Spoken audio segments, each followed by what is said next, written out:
Rafale Rafale का मतलब है हवा का झोंका।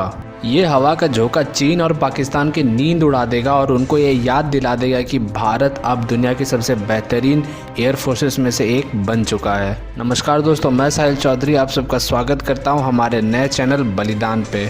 रफ़ाल फ्रांस की डसॉल्ट कंपनी द्वारा बनाया गया एक फाइटर जेट है। ये fighter jet twin engine canard delta wing multi role fighter jet है और ये जो फाइटर जेट है ये बहुत सारे परफॉर्मेंस कर सकता है, जैसे कि air supremacy, interdiction, air recognitions, ground support, in depth strike, anti ship strike और न्यूक्लियर डेटरेंस मिशन। अगर आपको इन सब में से कुछ समझ नहीं आया तो मैं आपको एक एक चीज़ हिंदी में और सिंपल भाषा में समझा दूंगा। दोस्तों, इस एयरक्राफ्ट को सबसे पहली बार 1986 में उड़ाया गया था, इसके पहले प्रोटोटाइप को। इसका मतलब आप समझ रहे होंगे कि ये बहुत पुराना एयरक्राफ्ट है, लेकिन ऐसा नहीं है। इसका पहला प्रोटोटाइप तो पुराना बना था, लेकिन इसमें काफ़ी डिले हो गया। तो अब जो आप एयरक्राफ्ट को देखते हैं उसमें आज के ज़माने के हिसाब से सारे इक्विपमेंट्स लगे हुए हैं, जैसे कि AESA ऐसा raider, active electronically scanned array, साथ ही साथ infrared search and track sensor IRST sensor, जो कि सारे फ्रांस में ही डोमेस्टिकली बनाए गए थे। इस एयरक्राफ्ट के कई सारे वेरिएंट्स हैं। भारत जिन वेरिएंट्स को खरीद रहा है वो है लैंड बेस्ड ट्विन सीटर और लैंड बेस्ड सिंगल सीटर। अभी भी जो 5 आ रहे हैं उनमें से शायद 2 ट्विन सीटर हैं और 3 सिंगल सीटर वाले हैं फाइटर जेट्स।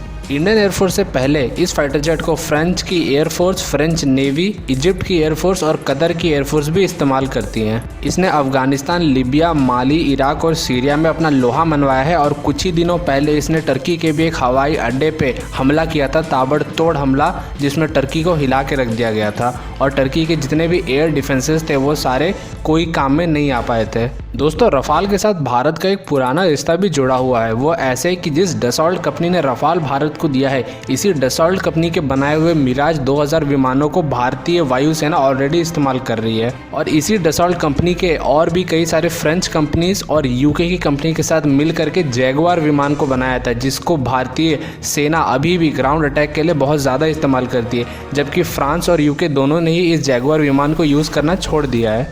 तो दोस्तों, आप जो अभी एयर सुप्रीमेसी, ओमनी रोल जैसे वर्ड्स को सुन रहे थे, तो इससे आपके मन में सवाल उठ रहा होगा कि आखिर हिंदी में समझाओ इसका मतलब क्या है।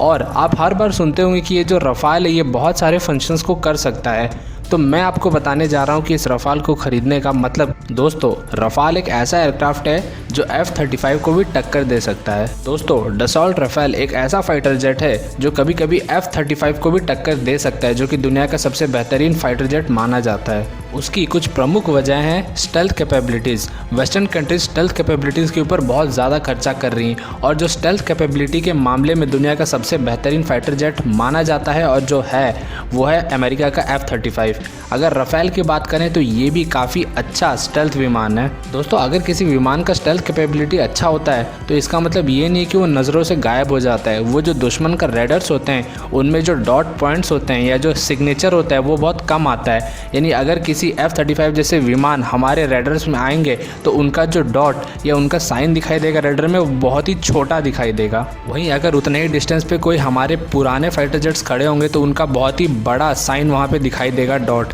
जिसके ऊपर निशाना लगाना बहुत ज़्यादा आसान होगा और रेडर आसानी से उनके पकड़ के उन्हें ध्वस्त कर देगा। रफ़ाल भी इस मामले में काफ़ी बेहतरीन है, लेकिन इसका जो रेडर के ऊपर सिग्नेचर आता है वो F-35 और F-22 के मुकाबले थोड़ा बड़ा है। यानी उनके जितना बेहतरीन स्टेल्थ ये विमान नहीं है, लेकिन फिर भी काफ़ी अच्छा है। अभी भारत के पास जितने भी विमान हैं उन सब में सबसे बेहतरीन यही है। रेडर्स, सेंसर्स और इलेक्ट्रॉनिक कैपेबिलिटीज़ के मामले में डसॉल्ट रफ़ाल भारत के किसी भी विमान सुखोई 30 MKI से भी ज़्यादा बेहतर है।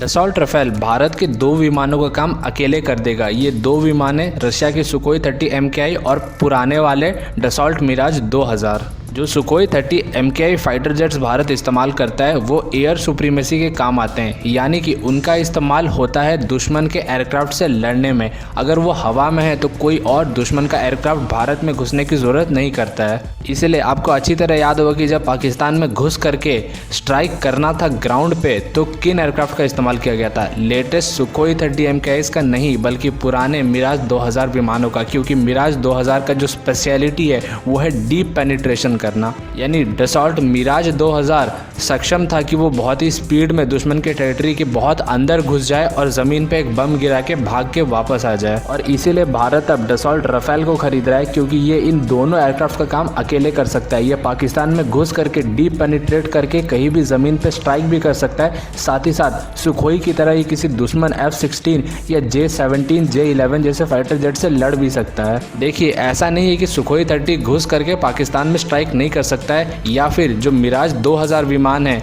वो दुश्मन एयरक्राफ्ट से लड़ नहीं सकते हैं, लेकिन हर किसी एयरक्राफ्ट का एक स्पेशलिटी होता है और जो राफेल है वो इन दोनों कामों को करने में बहुत ही ज़्यादा माहिर है। और इन कामों को करने में इसकी जो मदद करते हैं वो है इसके हथियार, जैसे स्कैल्प हथियार और हैमर, जो ग्राउंड अटैक के लिए बहुत ज़्यादा माहिर माने जाते हैं। स्कैल्प का रेंज 560 किलोमीटर तक का है और जो हैमर है उसका भी काफ़ी ज़्यादा 70 से 80 किलोमीटर तक का रेंज है। और दुश्मन एयरक्राफ्ट से लड़ने के लिए इसमें मीटियोर नाम का बियॉन्ड विजुअल रेंज का मिसाइल है। ये एयर टू एयर मिसाइल है जो किसी भी दुश्मन के एयरक्राफ्ट को मार सकता है, काफ़ी दूर से ही इसे चलाया जा सकता है। यही सब जो हथियार हैं ये रफाल को इतना घातक बनाते हैं। तो इस रफाल के रोल को हम किसी भी वक्त ज़रूरत के हिसाब से चेंज कर सकते हैं। यानी कि मान लीजिए इसे किसी दुश्मन के एयरक्राफ्ट से लड़ना है तो इसमें हम ज़्यादातर मीटियोर मिसाइल्स भर करके इसे आसमान में भेजेंगे ताकि ये दुश्मन के जो एयरक्राफ्ट है उनको मार करके गिरा सके। और अगर किसी और दिन इसे पाकिस्तान में घुस करके बालाकोट जैसा एयर स्ट्राइक करना है तो हम इसमें स्कैल्प नाम के मिसाइल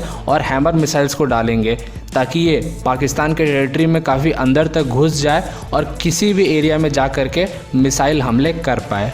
यही खूबी बनाता है डसॉल्ट राफेल को एक ओमनी रोल एयरक्राफ्ट, यानी अलग अलग तरह के रोल निभाने वाला एयरक्राफ्ट।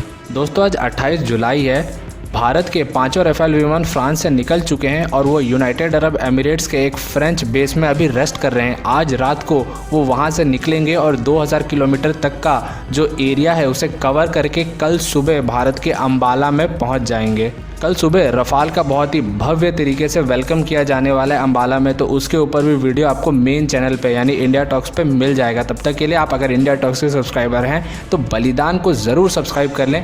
ऐसे ही भारत के घातक हथियारों के बारे में आपको जानकारी मिलती रहेगी। और वीडियो पसंद आया तो इसे लाइक कर लें। हमारे पुराने वीडियो यानी अग्नि 5 के ऊपर हमने एक बहुत ही अच्छा वीडियो बनाया था, उसे देखना चाहते हैं तो इस वीडियो के आखिर में आपके लिए उसका एंड स्क्रीन में लिंक डाल दूंगा।